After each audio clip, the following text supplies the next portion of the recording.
ఓం శ్రీ గురుభ్యో నమ. ఓం శ్రీ మాత్రే నమ. సూర్య భగవానుడు రవిగ్రహము జూన్ 15వ తారీఖు నుండి జూలై 16వ తారీఖు వరకు కూడా మిథున రాశిలో బుధుడి యొక్క క్షేత్రంలో 365 రోజుల తర్వాత, సంవత్సర కాలం తర్వాత మళ్ళీ ఈ సూర్య భగవానుడు బుధుడి యొక్క క్షేత్రంలో నెల రోజుల పాటు ఉంటున్నాడు. రవి ఉద్యోగ కారకుడు, ఆరోగ్య కారకుడు. అంటే హెల్త్ ఈజ్ వెల్త్ అన్నారు, హెల్త్ ఈజ్ గ్రేట్ లక్ అన్నారు. అంటే ఉద్యోగం బాగుండాలి, ఆరోగ్యం బాగుండాలి, కీర్తి ప్రతిష్టలు రావాలి, గౌరవ మర్యాదలు పెరగాలి, మెడికలు అలానే వైద్య వృత్తికి కారకుడు రవి. ఇన్సూరెన్స్లు వీటన్నిటికి కూడా కారకత్వాన్ని వహించే సూర్య భగవానుడు ఏ విధంగా ఉండబోతున్నాడు? ఎందుకంటే సూర్యుడికి ఇక్కడ మిథునము రాశి అనేది చాలా మంచి రాశి, మిత్రరాశి అని చెప్పుకోవచ్చు.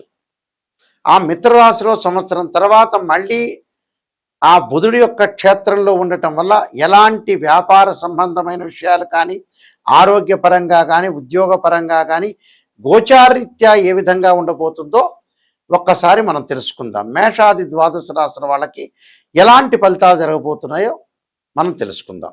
ధనస్సు రాశి వారికి రవి యొక్క సంచారం వల్ల ఏ విధంగా ఉండబోతుంది?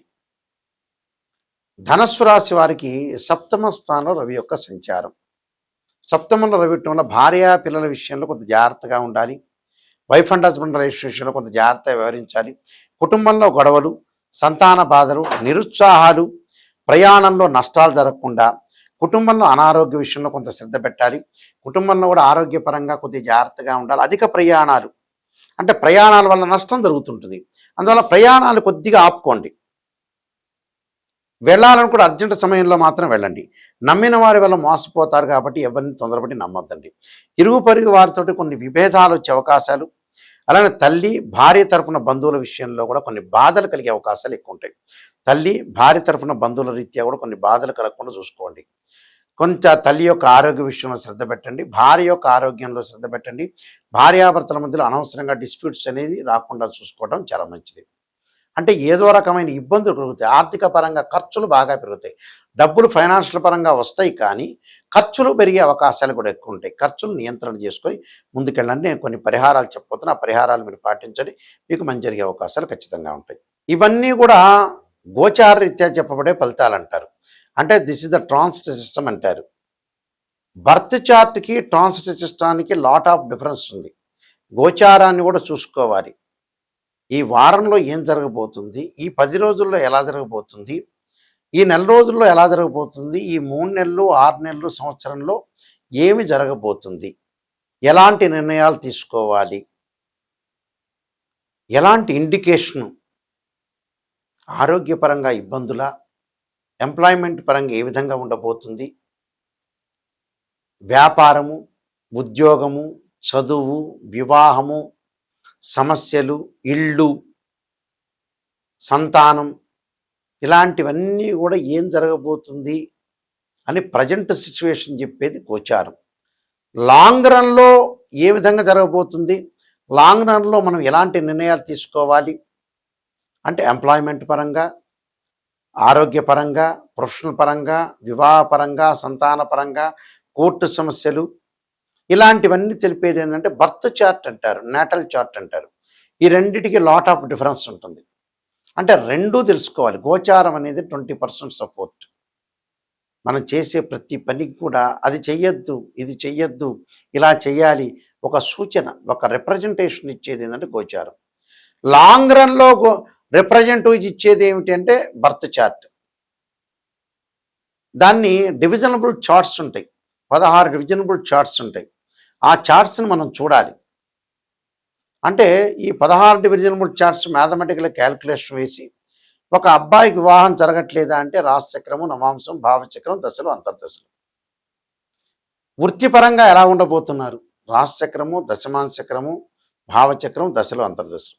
సంతానం కలగట్లేదా, కలుగుతుందా అంటే రాశిచక్రము, భావచక్రము, అలానే సప్తమాంశము, దశలు, అంతర్దశలు ఇలాగ డివిజనల్ చార్ట్స్ని అనాలిసిస్ చేయాలి. దానితో పాటు డిగ్రీల్లో అనాలిసిస్ చేయాలి. ఫర్ ఎగ్జాంపుల్ కొన్ని గ్రహాలు ఎలా ఉంటాయంటే కొన్ని డిగ్రీల వరకు నీచ, కొన్ని డిగ్రీల వరకు పరమనీచ, కొన్ని డిగ్రీల వరకు ఉచ్చ, కొన్ని డిగ్రీల వరకు సాధారణ స్థితిలో ఉంటుంది. అది శత్రుక్షేత్రంలో ఉన్నారా, మిత్రుక్షేత్రంలో ఉన్నారా, ఏ విధంగా ఉండబోతుందో తెలుసుకోవాలి మనం. అలానే ద్వాదశ భావాధిపతులను కూడా అనాలిసిస్ చేయాలి. రాస్యాధిపతి వేరు, భావాధిపతి వేరు, ఆ గడిలో ఉన్న గ్రహము వేరు. భావాధిపతి అంటే ఇంటి ఓనర్, రాస్యాధిపతి అంటే ఏమిటంటే బిల్డర్, ఇల్లు కట్టినవాడు. ఆ గడిలో ఉన్న వ్యక్తి ఏంటంటే అద్దెకు ఉన్నట్టు, టెనెంటు అని అర్థం. అంటే ఇవన్నీ కూడా ఎందుకు చెబుతున్నా అంటే మీకు అవగాహన అనేది చాలా ఇంపార్టెంట్. అంటే అవగాహన చేసుకున్నామనుకోండి మనకు నిజమైన రిజల్ట్ తెలుసుకుంటారు. ద్వాదశ భావాలకు అధిపతులు ఉంటారు. తనుభావానికి రవి అధిపతి. మన క్యారెక్టర్ ఎలా ఉండబోతుంది అంటే అది లగ్నము అని అర్థం. ద్వితీయ భావానికి గురువు అధిపతి, అంటే ధనము, వాక్కు, కుటుంబానికి సంబంధించింది. తృతీయ భావానికి సోదరుల మధ్యలో అనుబంధ బాంధవ్యం ఏ విధంగా ఉండబోతుంది. చతుర్థ భావం అంటారు తల్లి యొక్క స్థానం, ప్రాథమిక విద్యకి సంబంధించిన స్థానం అని అర్థం. ఏ విధంగా ఉండబోతుంది అది దానికి ఆ భావాధిపతి చంద్రుడు, బుధుడు. పంచమ భావాధిపతి సంతానం, సంపద ప్రదం అన్నారు.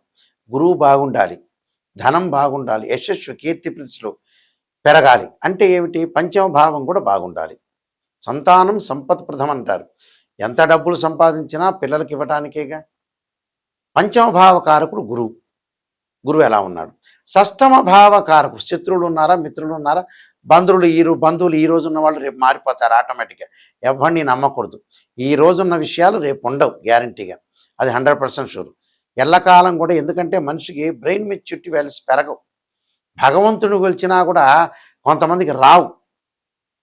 అందువల్ల అలానే భగవంతుడు కొలవకుండా భగవంతుడి యొక్క ఆరాధన చేయాలి. ప్రాపంచిక జ్ఞానం కూడా చాలా అవసరం. 6వ స్థానాధిపతి శని, కుజులు.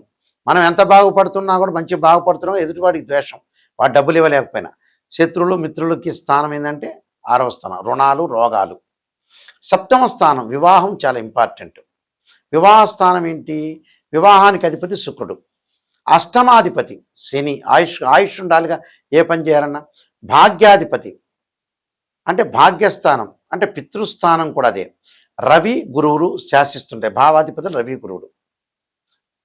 అలానే ఇక్కడ దశమ స్థానం అంటే రవి, బుధుడు, గురువు, శనులు అనుకూలంగా ఉంటుంది. లాభస్థానం గురువు, వ్యయస్థానం శని. అంటే ఎంత డబ్బులు వచ్చినా కూడా ఖర్చు చేయకూడదుగా, కొంత పొదుపు పాటించాలిగా. ఇది భావాధిపతులు. మళ్ళీ రాస్యాధిపతులు వేరే ఉంటాయి, ఆ గ్రహాల్లో ఉన్న టెనెంట్. ఇలాంటివన్నీ కూడా ఆస్ట్రాలజీ పరంగా తెలుసుకోవాలండి. ఏది పడితే అది చెప్పటం, ఏదో మీకు అనుగుణంగా జ్యోతిష్యులు చెప్పటం, వాళ్ళకి మీరు చెప్పినట్టుగా పొగడండి అని చెప్పటం, దానివల్ల ఆస్ట్రాలజీ పరంగా చూపించుకోవడం అనవసరం. నాట్ నెససరీ అని చెప్పు, నో నీడ్ అని చెప్పచ్చు. నిజంగా నెగిటివ్ అనేది తెలుసుకుంటే ఆ నెగిటివ్ని పాజిటివ్ చేసుకోవటం ఎలాగా, జీవితంలో ఆరోగ్యపరంగా ఇబ్బందులు కలుగుతున్నాయి జాతకంలో తెలుసుకుంటే ఆ ఆరోగ్యాన్ని మనం ఓవర్కమ్ చేయగలుగుతాం.